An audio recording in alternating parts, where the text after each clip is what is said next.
नमस्कार, सिटीजन आवाज़ में आपका स्वागत है। आज हमारे साथ एडीएम महोदय राजस्व राजेश झा जी उपस्थित हैं। इनसे जानेंगे। और चूँकि राजस्व को लेकर जो स्थिति है, आपको बता दें कई सारे मामले राजस्व को लेकर, इसलिए क्योंकि चाहे मोटेशन से लेके शुरू कीजिए और फिर सरकारी ज़मीन खरीद बेच, दरभंगा की अगर बात करें तो कई ऐसे मामले जो है वो प्रकाश में आते हैं। हमारे साथ एडीएम महोदय हैं, इनसे जानते हैं। सर, कई मामले, सबसे पहले आपका सिटीजन आवाज़ में स्वागत है। धन्यवाद। दूसरी तरफ अगर बात करें राजस्व को लेकर, कई हम लोग देखते हैं, एक तो मोटेशन पर अगर बात करें तो मोटेशन जो है महीनों दिन पेंडिंग रहते हैं। कई लोगों का ऐसा शिकायत होता है, जो आवेदक होते हैं उनका, जो कि पैसा का डिमांड किया जाता है कर्मचारी स्तर पे, क्या कहेंगे? देखिए, म्यूटेशन जो प्रक्रिया है उसमें अब तो पूरी ऑनलाइन प्रक्रिया हो गई है और कुछ ऑनलाइन प्रक्रिया होने के बावजूद कुछ कर्मचारियों के कमी के कारण हम लोगों को कठिनाई हो रही थी।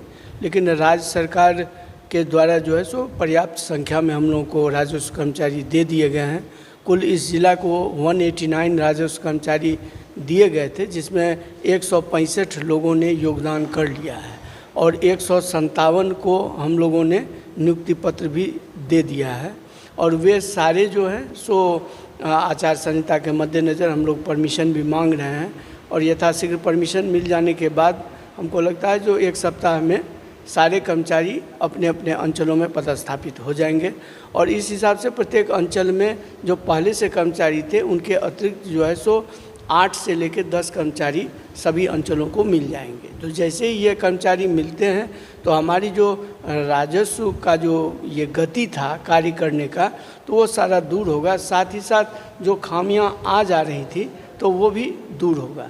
जहाँ तक दाखिल खारिज के निष्पादन का प्रश्न है तो उसमें सतत हम लोग बैठकें कर रहे हैं। जैसा कि आज आप जो आए हैं तो इस समय में भी हम लोग बैठक ही कर रहे थे और रेवेन्यू से संबंधित जो भी समस्याएं हैं, खास करके जो सरकारी भूमि को सरकार के हित में और लोगों के हित में उसका सुरक्षित रखना, बचाना है, तो उस दिशा में दिशा निर्देश भी दिए जा रहे थे। और म्यूटेशन करने की प्रक्रिया में जो है सो इस बात के लिए विशेष रूप से उन लोगों को निर्देशित किया गया है कि ऐसी भूमि जो सरकारी भूमि हो उसका कदापि म्यूटेशन ना करें। और चूँकि सारी प्रक्रिया ऑनलाइन है, इसलिए आप ऑनलाइन माध्यम से ही देख सकते हैं कि कौन सी भूमि सरकारी है और गैर सरकारी है।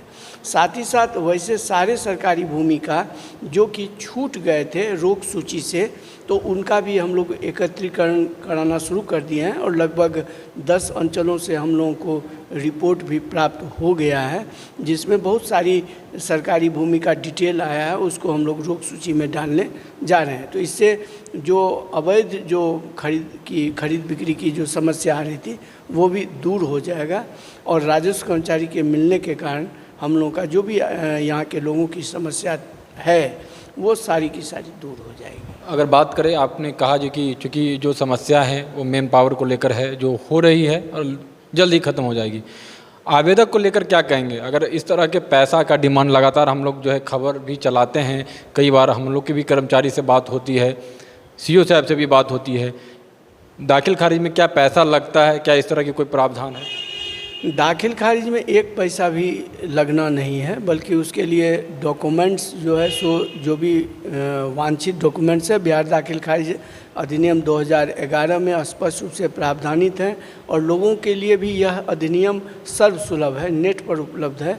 उसमें इंगित किया हुआ है कि कौन से डॉक्यूमेंट्स पब्लिक को ले जाने हैं।